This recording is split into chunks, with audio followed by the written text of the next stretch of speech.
4 घंटे के अंतर्गत शरीर की श्यामता खत्म हो गई, जहर खत्म हो गया। प्रभु ऐसा आकर्षण देने लगते हैं भक्त के हृदय में कि फिर वो जी नहीं सकता। दिव्य अनुभूतियां प्रारंभ हो जाती हैं जिन पर तुम विश्वास ही नहीं कर सकते। ऐसे तो बहुत से अनुभव होते थे, पर वो जो एक अनुभव हमें शेनपुर में हुआ, प्रभु कह रहे हैं राग भय क्रोध का त्यागी और मेरे में तन्मय। देखो तन्मयता का क्या स्वरूप है, श्रीमद् भागवत में वर्णन है। अपने प्राण प्यारे की चितवन, उनकी चाल, उनकी मुस्कान, उनकी रस भरी बोलन, उनका नाम, उनकी चेष्टाएं, इसी में डूबना। गोपीजन इसी में डूबी रहती थी। गति स्मित प्रेक्षण भाषणादेश। क्या हुआ इस डूबने का फल? वो कृष्णमय हो गई। असावहम तित्य बलास तदात्मिका तदात्मिका तन्मया। वो भूल गई कि मैं अमुक नामधारी हूं। कृष्णोहम, मैं श्री कृष्ण हूं। ये देखो कृष्णमय होकर कृष्ण की अद्भुत रूप माधुरी लीला माधुरी का पान करते हैं। प्राण भय कान में, कान भय प्राण में, ही में न जान परे कान है कि प्राण है। वो प्रभु की लीलाओं का गायन, लीलाओं का श्रवण, लीलाओं का चिंतन, नाम का कीर्तन, नाम का चिंतन करती हुई ऐसी तदात्मिका हुई कि वो यही कहने लगे कि मैं श्री कृष्ण हूं। ये स्थिति, इसी के प्रवाह में वो लीला में डूबती है। चिदानंदमय लीला इसी के बाद प्रकट होती। किशोरी मात्मानम किम हि सुकुमारीम नुकले। प्रभु इसी में डुबोने के लिए तो अवतार लेते हैं। अगर वो अवतार न लेते तो हम क्या लीला गाते, क्या लीला श्रवण करते, फिर हमारे महामोह का नाश कैसे होता। ये लीला गायन लीला श्रवण ही हमारे महामोह का नाश करता है। प्रभु के अवतार का एक ही प्रयोजन है, अपने भक्तों को सुख देना। हरि की लीला गायन, लीला श्रवण, लीला चिंतन से वो हरि स्वरूप हो जाता है, प्रभुमय हो जाता है, मनमया। जैसे प्रभु का प्रकट होना दिव्य है, प्रभु का श्रीअंग दिव्य है, ऐसे ही भक्त का जन्म लेना दिव्य हो जाता है और उसकी सारी चेष्टाएं दिव्य हो जाती, गुणातीत हो जाती है। जो प्रभु की लीला गायन, लीला श्रवण, लीला चिंतन, नाम कीर्तन, नाम जप आदि निरंतर इसी में तन्मय रहता है। ये आपको समय मिला है, बढ़िया सौभाग्य मिला है। बहुत देर तक प्रभु में मन को लगाए रखना है। बहुत अच्छे पहुंचे हुए उपासकों में क्षमता आती है, नहीं तो नहीं होती। लेकिन कथा कीर्तन लीला गायन में आपकी रुचि हो या न रुचि हो, बैठे हो तो श्रवणेंद्रिय में पड़ रहा है। ये हमने देखा कि काले सर्प ने डसा तो पूर्व के बड़े मंत्रज्ञ जन होते थे, 7 लोग लगभग आए हुए थे। और जिस समय से सर्प का जहर चढ़ना प्रारंभ हुआ था, श्यामता छाने लगी थी शरीर में। हम बालक ही थे उस समय, तो नीम के लछौए से लेके और वो मंत्र बोलते थे। अपने लोग के कोई नहीं समझ पा रहे थे क्या बोल रहे हो, ऐसे बड़बड़ाता जैसे, ऐसे शब्दों की कोई शब्दों का ज्ञान नहीं होता था कि बोल क्या रहे हैं। पर जो ही मंत्र पूरा होता तो उसमें ऐसे लहरें आती। 4 घंटे के अंतर्गत शरीर की श्यामता खत्म हो गई, जहर खत्म हो गया। तो जिसको सर्प काटा था वो कुछ जान तो रहा नहीं ना कि क्या बोल रहा है, लेकिन प्रभाव तो पड़ रहा है ना उसका, विष उतर रहा है और उतरा, ये किसी के प्रमाण की जरूरत नहीं, खुद हमने देखा है कि और कोई मंत्र काम नहीं करता, ऐसी बात नहीं, पर मंत्र का ज्ञान ही नहीं है तो नाटक से थोड़ी विष उतर जाएगा। मंत्रवेत्ताओं को देखा है 4 घंटे में फणधारी सर्प के द्वारा काटे हुए शरीर पे विष की श्यामता छा गई थी, सूजन आ गई थी, 4 घंटे में स्वस्थ कर दिया, ये हमने खुद देखा है। तो उस समय की बात, वो मंत्र क्या बोल रहे हैं, वो जिसको सांप ने काटा उसे तो शुद्ध ही नहीं है, और वहां कोई भी नहीं जान पा रहा था कि क्या बोल रहे हैं, लेकिन विष उतर गया ना।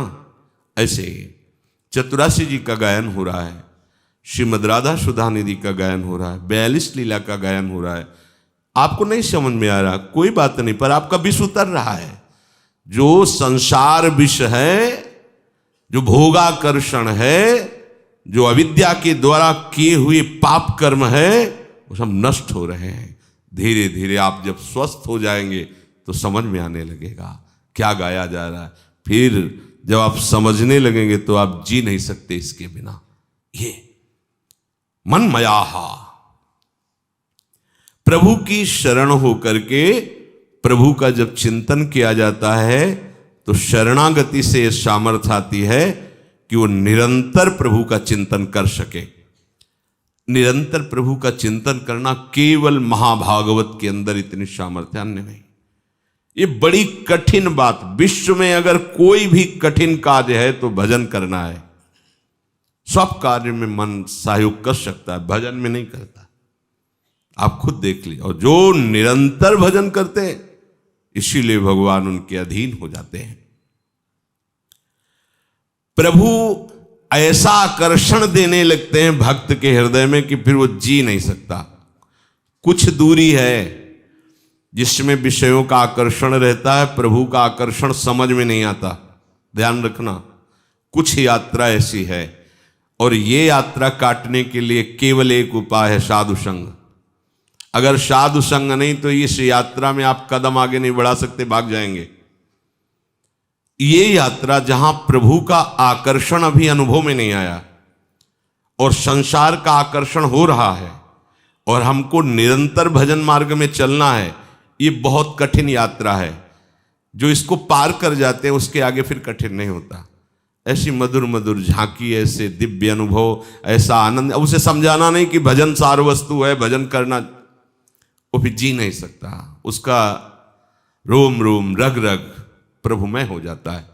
पर वहां तक पहुंचने के लिए जो अत्यंत आवश्यक विषय है वो साधु समागम, सत्संग एक बहुत बड़ा अमृत है जो बड़े भाग्यशालियों को पीने को मिलता है। यही सत्संग हमें नवीन उत्साह पैदा करता है। भगवदानंद का अनुभव नहीं हो रहा, विषय आकर्षण बहुत जोर का है, आग लगी हुई है, उसको ऐसा लगता है, कहते हैं नाम में रस है, रूप में रस है, लीला में रस है, धाम पूरी चतुरासी जी कई बार गा रहा हूं, सब कुछ कर रहा हूं, लेकिन हृदय वही विषय आकर्षण से कोई आनंद नहीं। तो ये अनुभव की बात कह रहा हूं, इसलिए ये कहीं लिखी बात नहीं कह रहा कि इतना मार्ग सूखा रहता है, वो यहां की बात कह रहा हूं, छाती की बात कह रहा हूं कि कुछ दूरी की यात्रा को केवल मानकर चला जाता है, गुरुदेव की आज्ञा मान करके, और उसमें जो विषय आकर्षण होता है उनको मान करके हम उसका त्याग करते हैं, कोई आनंद बस नहीं त्याग कर रहे हैं। और वो मार्ग केवल उनकी अंगुली पकड़ के ही हम चल सकते हैं, अन्यथा नहीं चल सकते।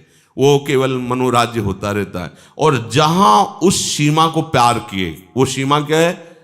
अपनापन देह भोगों में, संबंधियों में। जहां ये अपनापन प्रभु की तरफ लगा तो प्रभु उसके हृदय में आकर्षण पैदा करने लगते हैं, दिव्य अनुभूतियां प्रारंभ हो जाती हैं जिन पर तुम विश्वास ही नहीं कर सकते। सबसे पहले किसी से संबंध नहीं होना चाहिए।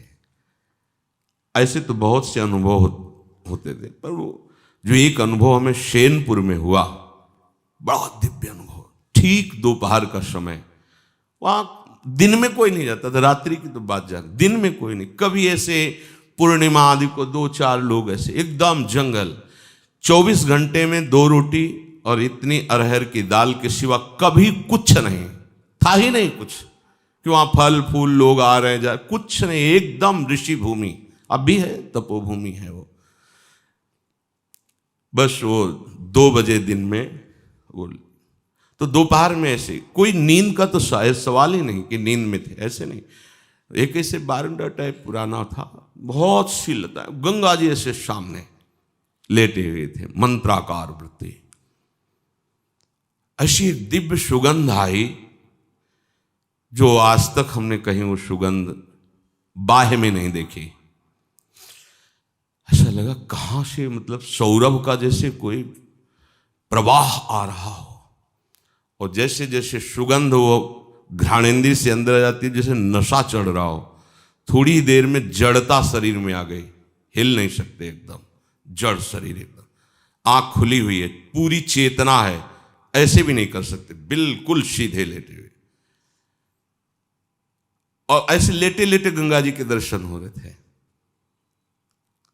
एकदम आधा शरीर ऊपर कैसे, जैसे किसी ने उठा के बैठा, और देखा गंगा की धारा से एक श्वेत वस्त्रधारी, दिन है, खुली आंख है, कोई स्वप्न नहीं, कोई तंद्रा नहीं, श्वेत वस्त्र धारण के, श्वेत जटाएं ऐसी, और वो ऐसे चले आ रहे हैं। देख रहे आए और गोद में से सर रखा, ऐसे ऐसे कर रहे, मस्तक को इतनी हम का इन्हीं के अंग से सौरभ, और कुछ बोले थे वो जीवन का पहला दिव्य प्रगट में, ऐसे तो स्वप्न में ऐसे, प्रगट में ऐसे ऐसे कुछ कहा, कुछ बोले, इसके बाद सीधे ऐसे, और गंगा ऐसा पार आनंद कि वो बताया नहीं जा सकता। ऐसा जब आप उस सीमा को पार कर जाएंगे जहां कहीं किसी से अपनापन नहीं, शरीर से भी नहीं, वहां सैकड़ों बिच्छी ऐसे घूमती थी जैसे काले चींटे घूमते ना, भूरे काले चींटे, ऐसे बिच्छियां घूमती थी, बिच्छखा पर सांप, कई तरह, जंगल पुराना, गंगा जी का एकदम किनारा ना, कभी भी कुछ भी हो सकता है वहां। और दो ही लोग, इधर हम लेटे थे, एक पंजीरी बाबा थे, वो दूर एक उनकी कुटिया थी, उसमें वो लेटे रहते, वृद्ध थे वो, पर बड़े तपस्वी थे, वहां कोई और टिक नहीं सकता था। अनुभव, अपनापन जब तक शरीर से, तब तक दिव्यता का अनुभव नहीं। हम बहुत अंदर लालायित रहे कि इनसे पूछे आपको का परिचय पे, हिम्मत, मतलब वो एकदम ऐसी जड़ता भाव थी कि हिम्मत ही नहीं पड़ रही थी पूछे। बाद में पता चला, वर्षों बाद में पता चला कि अमुक अमुक महापुरुष प्रकट होकर के बताया। भगवान आकर्षण पैदा करने लगते हैं, भगवान आकर्षण पैदा करने। उसी के बाद फिर भाई जी महाराज राधा बाबा का दर्शन ऑफिस में हुआ, नेतृक साहब ने ऑफिस प्रकट है, ऐसे भाई जी करके, ऐसे क्या जानना चाहते हो, ऐसे चश्मा ऐसे कर, और पूज्य राधा बाबा बगल में बैठे हैं। तो उसे यही प्रश्न किया था, श्री कृष्ण की प्राप्ति कैसे होगी? ऐसे देखे और बोले, जब श्री कृष्ण बन जाओगे तो श्री कृष्ण की प्राप्ति हो जाएगी। उस समय सही समझ में नहीं आ रहा था, और उन्हीं की कृपा, जैसे ये कवा प्रभु का, तो बोले मनमयाहा तदात्मिकाहा तन्मयाहा, ये में न जान परे कान है कि प्राण है। जब कृष्णमय हो जाओगे तभी कृष्ण का साक्षात्कार होगा। फिर तो झड़ी लग जाती है अनुभवों की। वृंदावन तो चमत्कार का समुद्र है, फिर किसी को समझाने की जरूरत नहीं थी कि भजन करो, भजन आनंद प्रदान, ये सब बहुत, फिर वो तो नशेबाज हो जाता है। प्रभु के नाम का नशा, प्रभु की लीला का नशा। देखो, नशा कहने में लगेगा कि कैसी बात, आशा बसन व्यसन, व्यसन में नशा, व्यसन याति नहीं रघुपति चरित होए तहाँ सुनहि। यही आशा है, यही उनका जीवन है, और यही उनका नशा है। क्या जहाँ भगवत चरित्र हो रहे वहां जाकर उनको सुनना, या भगवत चरित्र गायन करना। जो शरीर को अपना मानता है तो उसकी प्रकृति की सन्मुखता होती है, परमात्मा की नहीं, प्रकृति की तरफ।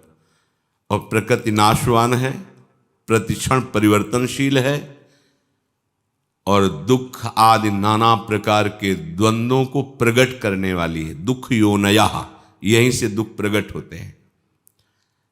जब तक हम प्रभु की तरफ सन्मुख नहीं होंगे तब तक हमारी जो आनंद वृत्ति है, स्वाभाविक चेतन अमल सहज सुख राशि जो हमारी आनंद वृत्ति है, वो ढकी रहेगी, उसमें पर्दा पड़ा रहेगा। तो जो सबसे पहली बात प्रभु को अपना मानता है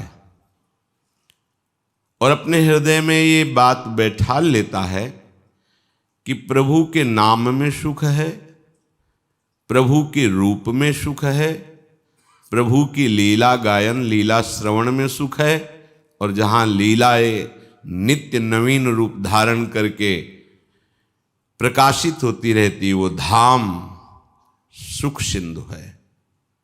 भले हमें अनुभव नहीं हो रहा, पर ये नाम रूप लीला धाम ये सत्य है और यही सुखमय है, और प्रभु हमारे हैं।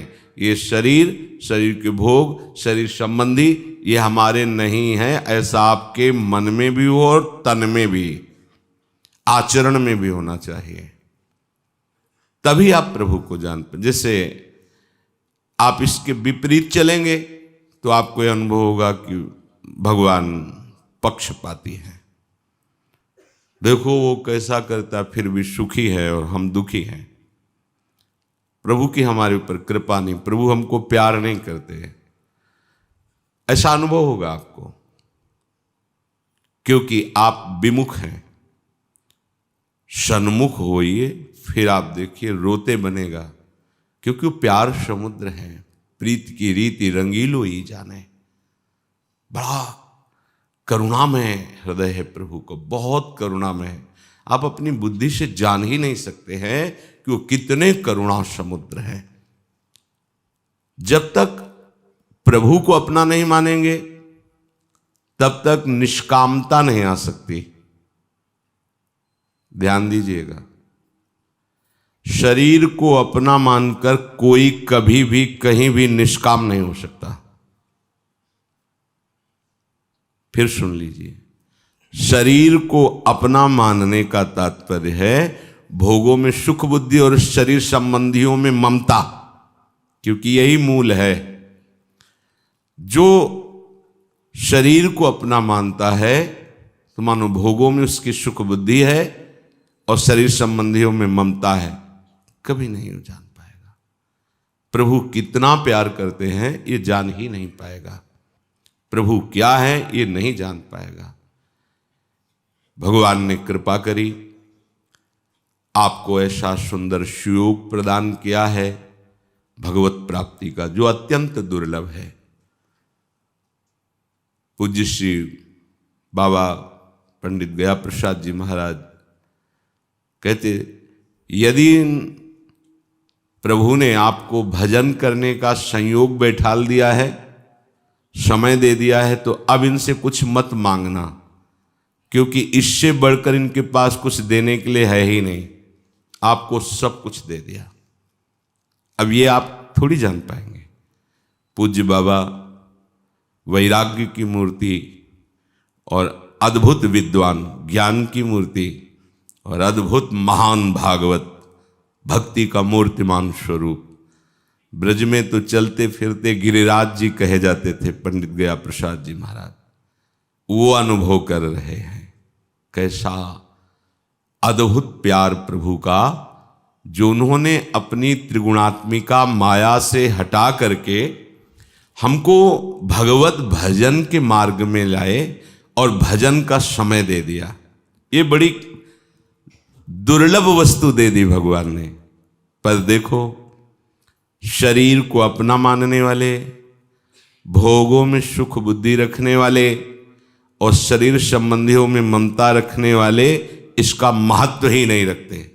जो सर्वोपरि वस्तु, बड़ी दुर्लभ बात भगवान ने दे दी, ये महात्मा जन अनुभव किए कि इससे बढ़कर अब उनके पास कुछ देने को नहीं है। तुम्हें मनुष्य शरीर दिया, साधु समागम मिला, परमार्थ का मार्ग मिल गया, भजन करने का समय दे दिया, इससे बढ़कर अब भगवान के पास कुछ देने को नहीं है।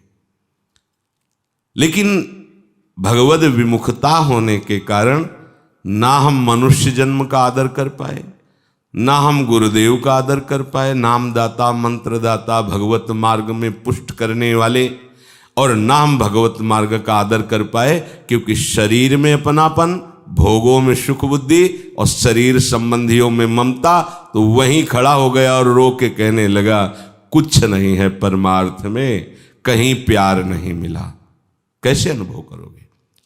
सिद्धांत को समझो।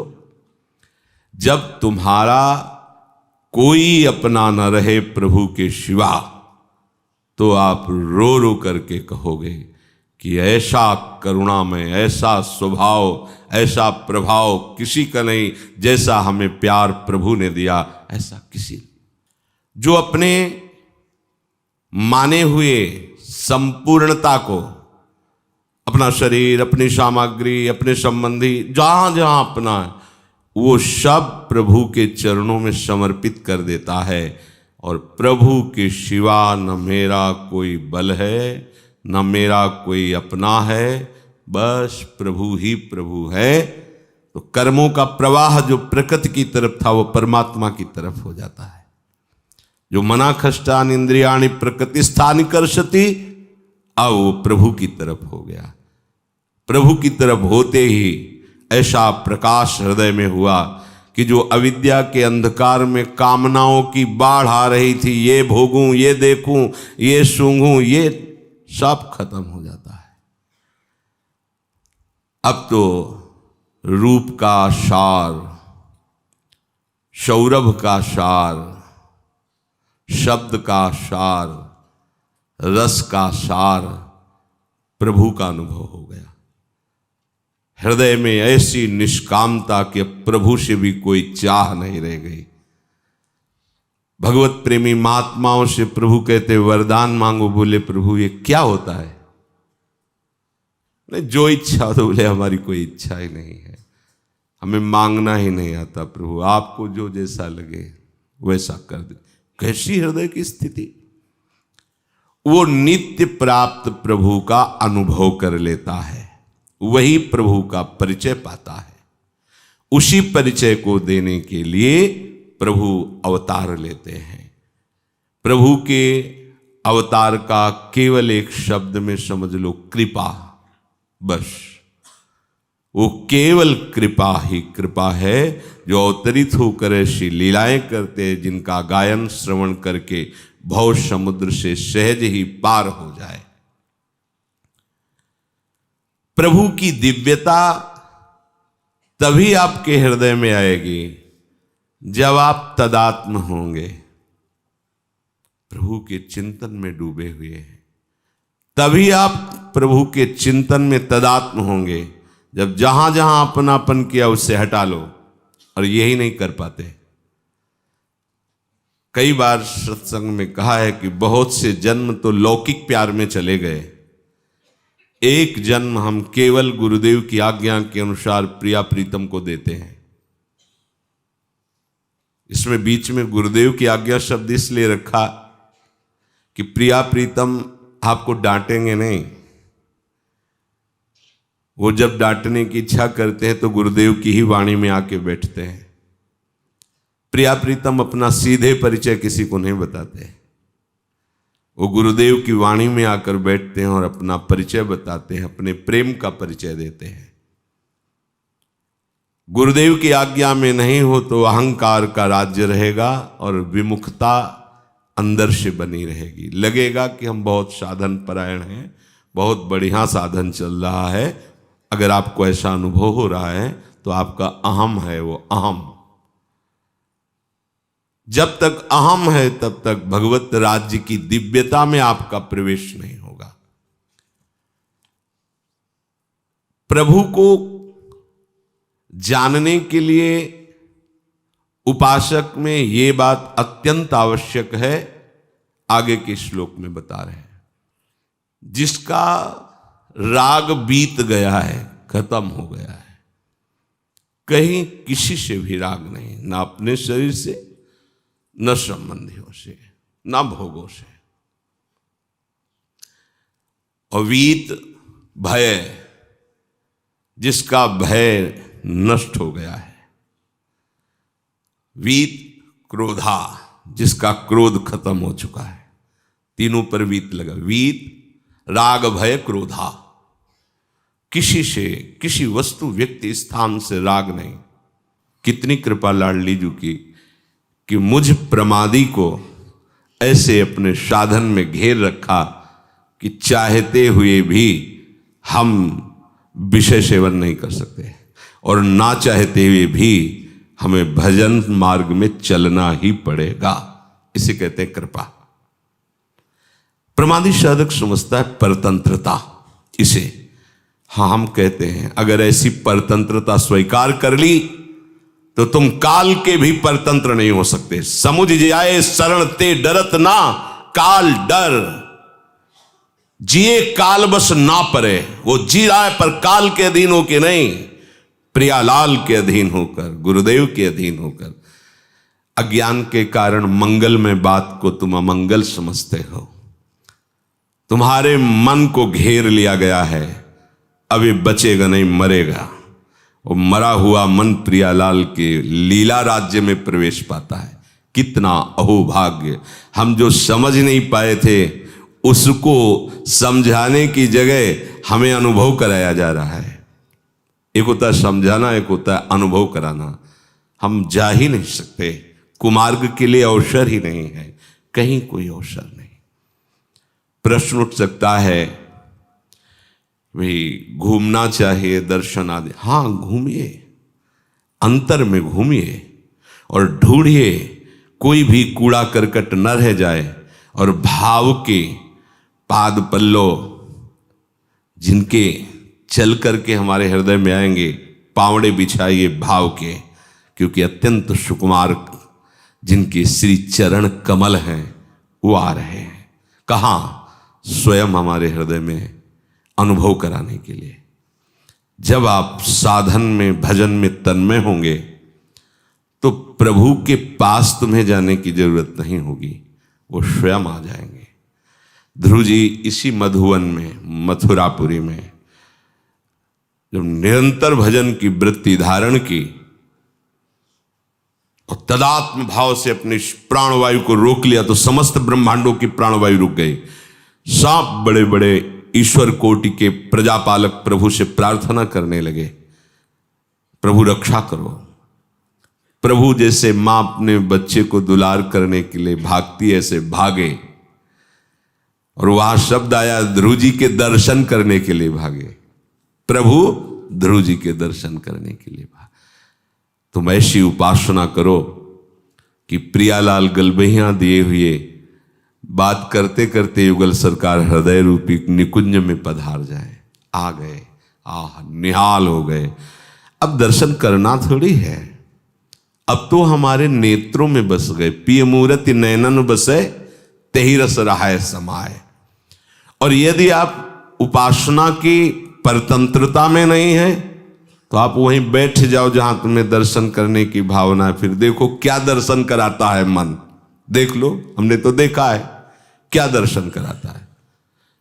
ये ऐसे खड़ा है, वो ऐसे खड़ा है।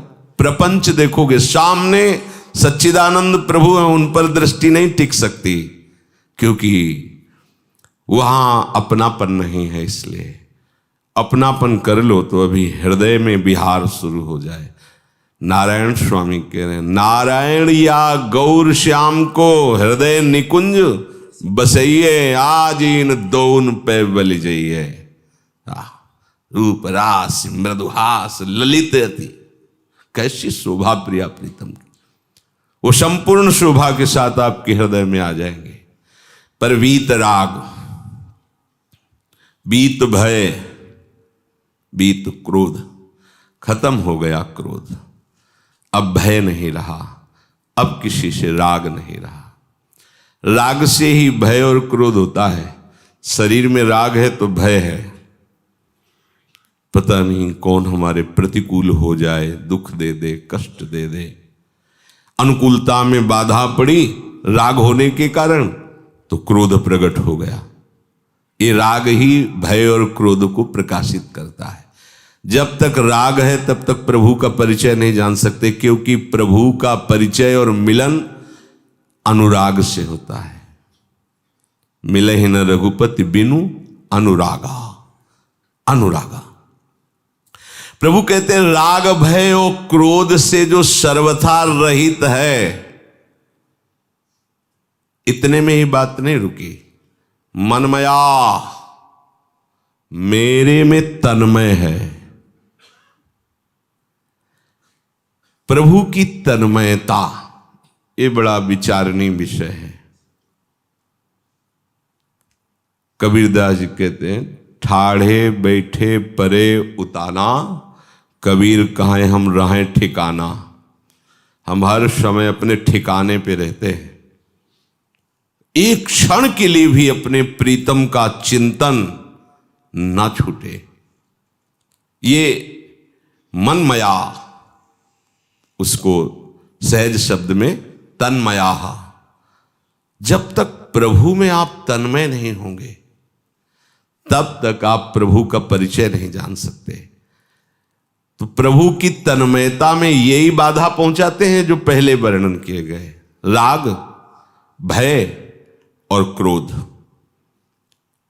ये हर समय हमें शरीर संसार का चिंतन कराते हैं। देखो अंदर झांक के देखो, या तो किसी व्यक्ति का रागात्मक चिंतन हो रहा होगा या द्वेषात्मक चिंतन हो रहा होगा या भयावह किसी वस्तु का, किसी घटना का, दो में ही विचरण करता रहता मन, राग में या द्वेष में। और उपासक का मन द्वंद्व में नहीं रहता, वो द्वंद्वातीत होता है, द्वंद्व विमुक्ता, वो प्रभु में रहता है।